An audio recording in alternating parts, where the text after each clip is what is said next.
Ah, notre époque si complexe. Victime de sa technologie docile, de son peuple apprivoisé, de sa science à la solde d'un gouvernement et non plus à la recherche de la vérité. La science n'est aujourd'hui non pas qu'ennemie de l'homme, elle est ennemie de la nature, elle est ennemie de Dieu. Et dans un monde où cette dernière a perdu tout son sens, alors il faut un homme pour le lui redonner. Saint Thomas d'Aquin.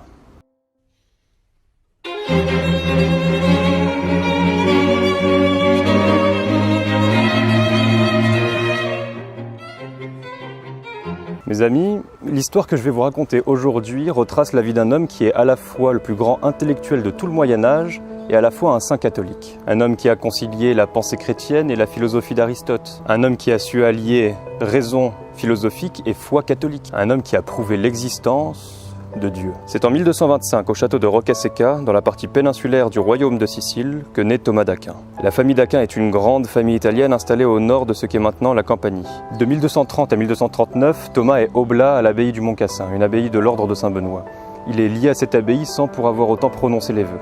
Il y demeure donc 9 ans où il va apprendre à lire et à écrire. Il y apprend aussi les rudiments de la grammaire et du latin. Tout ça associé à une formation religieuse assez élémentaire. Seulement voilà, l'histoire avec un grand H est une affaire de lutte. Et à partir de 1239, Frédéric II, qui est en lutte contre Grégoire IX, expulse les moines de l'abbaye. Sur le précieux conseil de l'abbé du Mont-Cassin, les parents de Thomas l'avaient déjà envoyé à Naples pour qu'il y poursuive ses études au Studium Generale, une institution universitaire médiévale. Le 24 décembre 1243, au réveillon de Noël, le père de Thomas d'Aquin meurt. Mais la tragédie de cette nouvelle cache en réalité quelque chose, le destin du jeune homme. Comme étant désormais plus libre de ses choix, Thomas décide d'entrer dans l'ordre des Dominicains, quelques mois plus tard, en avril 1244, âgé alors de 19 ans. Alors sa famille, elle y est clairement opposée, elle le voyait déjà depuis toujours abbé du Mont-Cassin. Il est ensuite étudiant à l'Université de Paris de 1245 à 1248, sous le règne de Louis IX. Alors, je ne sais pas si beaucoup d'entre vous sont capables de prendre la mesure de ce que je viens de dire. Louis IX, connu autrement sous le nom de Saint Louis, et Thomas d'Aquin, Saint Thomas d'Aquin, ont été contemporains. Celui qui fut le plus grand roi de notre pays et celui qui fut le plus grand intellectuel du Moyen-Âge. C'est dire à quel point le XIIIe siècle était riche. Après quelques années passées, il suit son maître Albert le Grand, à Cologne jusqu'en 1252, où ses camarades l'affublent du sobriquet de bœuf muet ou encore le grand bœuf muet de Sicile, en raison de sa stature plus qu'imposante et de son attitude très taciturne. Lorsque son maître apprit son surnom, il déclara « Lorsque le bœuf mugira, il fera trembler tout l'Occident ». Il ne devait pas se douter à l'époque à quel point ces paroles furent prophétiques. J'en profite d'ailleurs pour faire un aparté sur le physique de notre personnage. La plupart des témoignages concordent à le présenter comme un homme grand et fort. Son apparence devait être très harmonieuse, puisque lorsqu'il passait dans la campagne, le bon peuple arrêtait de travailler pour se précipiter à sa rencontre et, je cite, « admirer sa stature imposante et la beauté de ses traits ». Thomas d'Aquin est donc un intellectuel fort et rusé, une sorte de Klitschko de l'Église.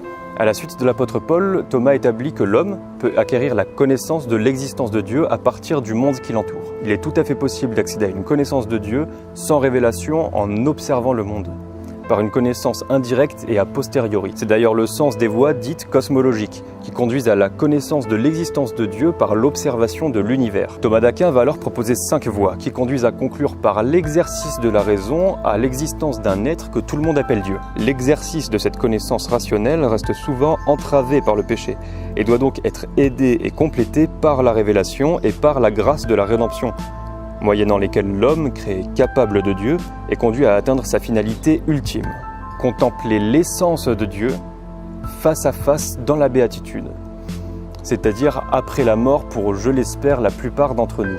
La vie morale consiste donc pour chaque homme à développer au plus haut point ses capacités et ses possibilités naturelles sous la conduite de la raison et de s'ouvrir à la vie surnaturelle offerte par Dieu. En 1259, Thomas a 34 ans lorsqu'il part pour l'Italie. Il est d'abord assigné à Orvieto comme lecteur conventuel. C'est là qu'il rédige notamment l'explication continue des évangiles, appelée la chaîne d'or, un florilège de citations organisé de manière à constituer un commentaire continu des évangiles, verset par verset. C'est également en Italie où il instaure l'office du Saint-Sacrement au moment de l'instauration de la fête du Corpus Christi. Thomas d'Aquin développe une réflexion christologique, qui tente de mettre à jour l'intelligibilité de l'incarnation et de la rédemption opérée par le Christ. Le prologue commence ainsi. Notre Sauveur, le Seigneur Jésus, s'est montré à nous comme le chemin de la vérité. par lequel il nous est possible désormais de parvenir à la résurrection et à la béatitude de la vie immortelle. Dieu s'est incarné. Il a souffert dans sa chair pour les hommes. Nous accédons à la vie éternelle et au sacrement par et dans le Christ. C'est par le mystère de l'incarnation que nous sont manifestés à la fois la bonté, la sagesse, la justice et la puissance de Dieu. Sa bonté, car il n'a pas méprisé la faiblesse de notre chair. Sa justice, car l'homme ayant été vaincu par le tyran du monde, Dieu a voulu que ce tyran soit vaincu à son tour par l'homme lui-même. Sa sagesse, car à la situation la plus difficile, il a su donner la solution la plus adaptée. Et sa puissance infinie, car rien n'est plus grand que Dieu qui se fait homme. Dans la Somme contre les gentils, Thomas d'Aquin clarifie le concept de raison naturelle pour rendre compte de la foi chrétienne face aux objections de la raison, des hérésies ou des philosophes tant anciens que contemporains, juifs et musulmans. Thomas d'Aquin expose dans un premier temps un tas d'arguments purement rationnels avec lesquels tout le monde tombe d'accord, pour juste après leur montrer qu'ils coïncident parfaitement avec la Bible. Il revient de 1268 à 1272 à Paris, dont l'université est en pleine crise intellectuelle et morale. Une crise qui est provoquée par la diffusion de l'aristotélisme et des querelles entre les ordres mendiants, séculiers et réguliers. Thomas d'Aquin revient donc à Paris non seulement au milieu de querelles au sein de ces ordres, mais aussi au milieu de rivalités avec les franciscains. Bon, malgré ces difficultés, Thomas d'Aquin, il ne va pas nous parler de charge mentale.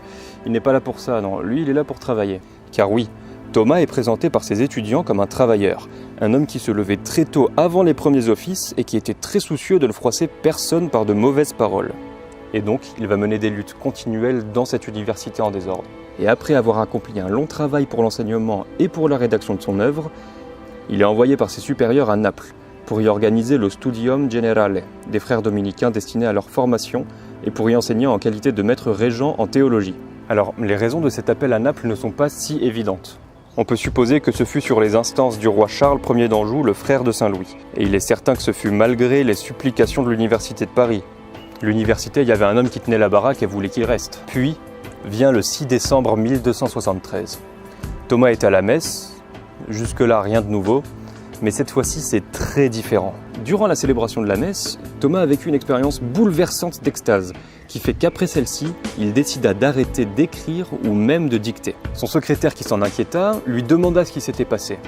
Et Thomas répondit alors, en comparaison de ce que je viens de voir, tout ce que j'ai pu écrire me paraît comme de la paille. Ceux d'entre vous ayant déjà expérimenté ça saisissent l'impact de cette phrase. Elle est la définition même de ce qu'est la grâce divine. À partir de cet événement, sa santé décline de manière très rapide. Quasiment aphasique, il se rend néanmoins au Concile de Lyon où il aurait été convoqué par le pape Grégoire X. Il meurt le 7 mars 1274 à l'âge de 49 ans, en commentant sur son lit de mort le Cantique des Cantiques. La contemplation, activité supérieure à toutes les autres, est celle du dominicain. Plus encore, le dominicain doit transmettre ce qu'il a contemplé aux autres. En effet, il est plus beau d'éclairer que de briller seulement. De même est-il plus beau de transmettre aux autres ce qu'on a contemplé que de contempler seulement. Cette citation résume le dynamisme intellectuel et religieux de saint Thomas d'Aquin. Les fruits de la contemplation peuvent et sont partagés avec les autres. Alors juste avant de mourir, il reçut sa dernière communion et prononça un dernier discours. « Je vous reçois, ô salut de mon âme. C'est par amour de vous que j'ai étudié, veillé des nuits entières et que je me suis épuisé. C'est vous que j'ai prêché et enseigné. Jamais je n'ai dit un mot contre vous. Je ne m'attache pas non plus obstinément à mon propre sens, mais si jamais je me suis mal exprimé sur ce sacrement, je me soumets au jugement de la Sainte Église romaine dans l'obéissance de laquelle je meurs. » L'œuvre de Thomas d'Aquin suscite de grands débats, d'abord théologiques puis philosophiques, au sein même de l'ordre dominicain. Le pape Léon XIII écrivit au XIXe siècle « Les pères du Concile de Trente voulurent que, au milieu de leur assemblée, avec le livre des divines écritures et les décrets des pontifes suprêmes, sur l'autel même, la somme de Thomas d'Aquin fut déposée ouverte, pour pouvoir y puiser des conseils, des raisons et des oracles. » Vous rendez-vous compte de l'impact qu'a eu cet homme au sein de l'Église catholique? Les pères du Concile de Trente avaient décidé de mettre son livre au même niveau que les évangiles, au même niveau que la parole de Jésus-Christ. Alors, de cette histoire peuvent découler plusieurs questions, mais je ne vous soumettrai que celle-ci. Comment un homme n'ayant pas fourni de preuves de miracle ait pu être canonisé par l'Église catholique? Peut-être ai-je la réponse. Alors qu'il résidait à Naples, un de ses confrères l'affirma l'avoir vu en lévitation devant le crucifix qui lui disait « Tu as bien écrit de moi, Thomas, que désires-tu comme récompense ?» Thomas d'Aquin aurait alors répondu « Seigneur, rien d'autre que toi ». C'est sublime, n'est-ce pas là l'essence de notre foi? Tout rejeter pour choisir le Seigneur. Thomas d'Aquin a su appliquer l'éthique d'Aristote. On choisit toujours un bien. Lui a fait le choix de choisir le bien ultime, qui n'est autre que Dieu. Ce Dieu qui est pur amour car il a sacrifié son Fils par amour pour nous. Aristote associait le plus grand des biens au bonheur, car c'est ce que recherchent les hommes par nature. Saint Thomas d'Aquin a compris que le bonheur le plus parfait est celui d'être réuni avec notre Créateur. Alors la voilà votre réponse. À chaque choix que Thomas d'Aquin a dû faire dans sa vie, il a fait celui de Dieu. Alors, avant de poser un acte ou de prendre une décision dans votre vie, ne vous demandez pas si c'est pour le mieux. Demandez-vous si c'est pour le bien. Son aile tout à coup s'ensanglante et descend par la soif et la faim et le délire ardent. Je vous salue Marie.